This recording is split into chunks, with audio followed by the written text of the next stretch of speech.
A palavra Gigi significa aqueles que vêm e observam. Eram os astronautas da missão.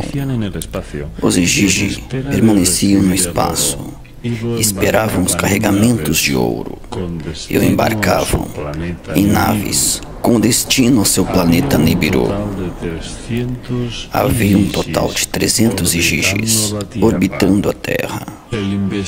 O investigador russo Zakariya Sitchin se deu conta de que todas as cidades estavam estrategicamente configuradas, com centros para definir o que poderia chamar de transportadores espaciais.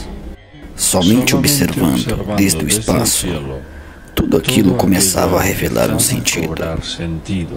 Depois, o mapa da região começou a marcar círculos concêntricos ao redor destas cidades e logo traçou 3 linhas, na qual elas marcavam 7 cidades perfeitamente simétricas.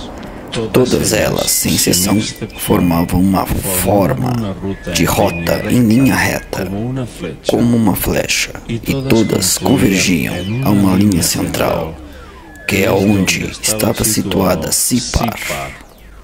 Espantosamente, havia um porto espacial. Em Sipar havia uma pista de aterrissagem. Esta parece ser uma evidência difícil de rebater, pressuposto que sua localização parece se regir por uma geometria matemática que está além das leis da casualidade. As tensões entre Enki e Enlil se agravaram quando sua meia-irmã, Nirhusagi, a oficial médica e chefe, foi enviada à Terra para ajudar nos centros operacionais. Nirhusagi tentou seduzir seus 2 meios-irmãos com um claro propósito de seguir a linhagem de sucessão. Se um deles lhe desse um filho, ele herdaria o trono. Tanto Enlil como Enki mantiveram relações com Nirhusagi em vários intervalos de tempo, e esta lhes deu vários filhos a ambos.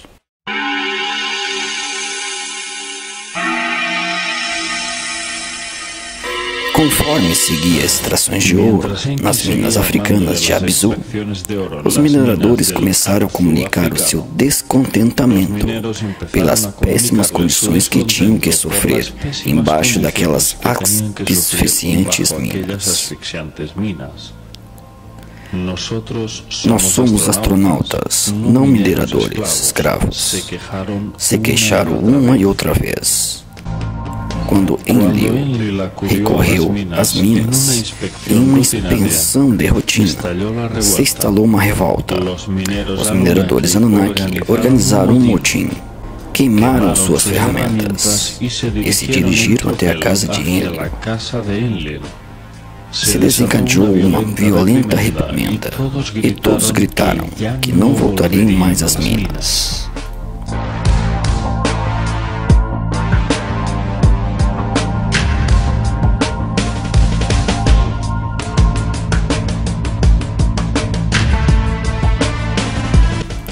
Então Enlil comunicou a seu pai Anu que a situação era incontrolável e que as minas estavam fechadas, e os Anunnakis se negavam a obedecer ordens.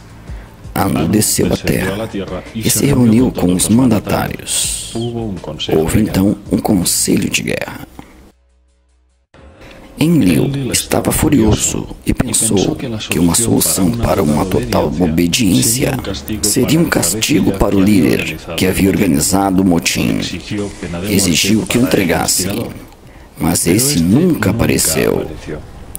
Os Anunnakis haviam se unido em um ato de lealdade e não se deixaram intimidar pelas ameaças. Com a chegada do rei Anu, os mineradores relataram as duras condições que tinham que enfrentar nessas minas. O soberano lhes deu a razão e ordenou o fechamento total das minas.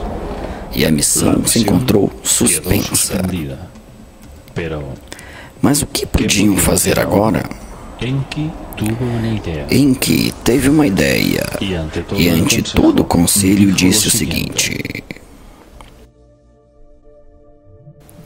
no sudoeste africano, há umas criaturas que podem ser treinadas para realizar as tarefas das minas, se a marca dos Anunnakis fosse implantada neles.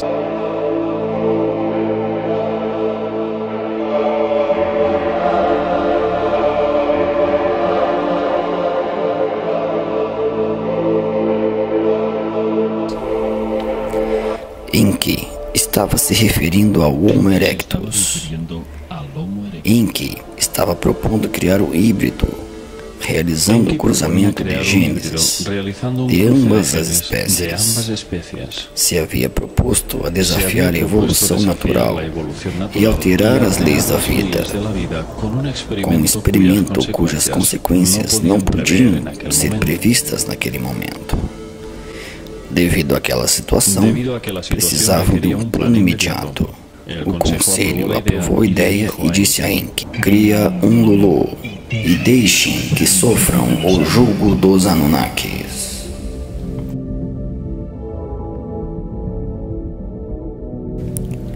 Marcaram um prazo de tempo, assim que o processo deveria ser rápido. Com a intervenção de Nirhushag e seus elevados conhecimentos como geneticista, se pôs a trabalhar ao lado de seu irmão Enki, colher uma fêmea humana e lhes extrair os óvulos, ao qual foi fertilizado por um esperma de um jovem Anunnaki.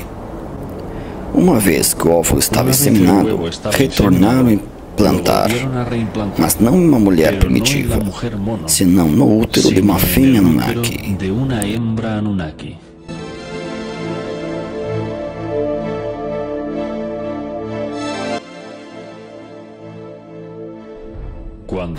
Quando surgiu a criatura, Nirhushag a tomou nos braços e exclamou: eu criei, minhas mãos o fizeram.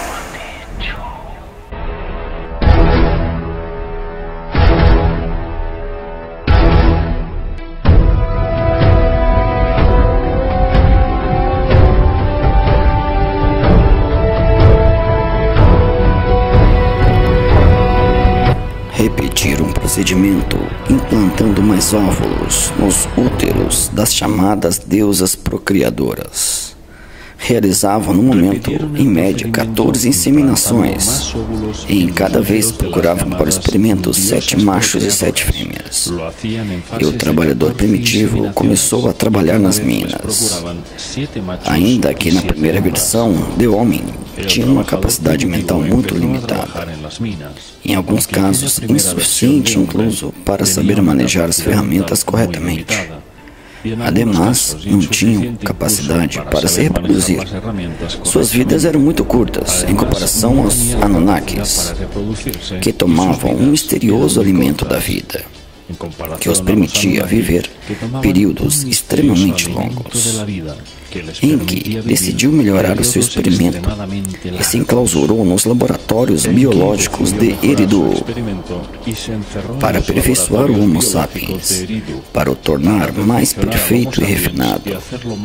Dessa vez, Enki usou seu próprio esperma e criou um novo ser, o chamou de Adapa.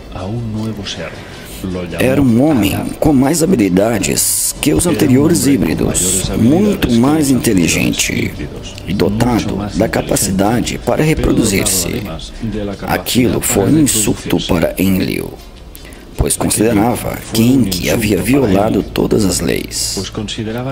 A autorização foi dada apenas para criar homens, para usar no trabalho, e não seres capazes de se procriar. Enlil não podia suportar a ideia de que um dia o homem fosse capaz de chegar a ser numeroso e que terminasse a ser uma ameaça para eles. Uma vez que Anu, o grande soberano, foi informado da nova criação de Enki, se levantou do trono e gritou: deixem que traga Adapa ante mim. O grande soberano estava inquieto ante as maravilhas que havia escutado dessa versão melhorada do Homo sapiens. Queria comprovar em primeira pessoa qual eram essas qualidades das quais falavam. Uma nave espacial estava disponível para embarcar Adapa até Nibiru. Mas antes da viagem, Enki temeu que tentassem exterminar a sua criatura. Ele advertiu com essas palavras: Adapa, tu irás ante a presença de Anu, o governante. O caminho para os céus tomarás. O rosto bondoso de Anu, eles te mostrarão. Enquanto esteja diante de Anu, quando eles te oferecerem o pão da morte, tu não deverás comê-lo. Quando eles te oferecerem a água da morte, tu não deverás bebê-la. Quando Adapa chegou a Nibiru, se postou em frente ao soberano. Este ficou impressionado por sua inteligência. Recitava versos e poesias que Enki lhe havia ensinado. Anu estava assombrado. Não podia crer que aquele ser primitivo tivesse uma mente tão desenvolvida. Então, quando Adapa terminou de falar, Anu se dirigiu aos seus conselheiros e perguntou o que deveria fazer com ele. E tomaram um veredito, fascinados por seus encantos. Queriam que Adapa ficasse em Nibiru, de forma que lhe ofereceram o pão e a água da vida, ao qual lhe daria a imortalidade para permanecer com eles em seu mundo. Mais uma vez lhe serviram o pão e a água. Adapa rechaçou tomá-los. Seguiu o conselho de Enki. Assim foi como Adapa regressou de novo à Terra, sem haver sido seduzido com a vida eterna. Uma vez na Terra, Adapa foi ordenado sumo sacerdote de Eridu, a cidade de Enki.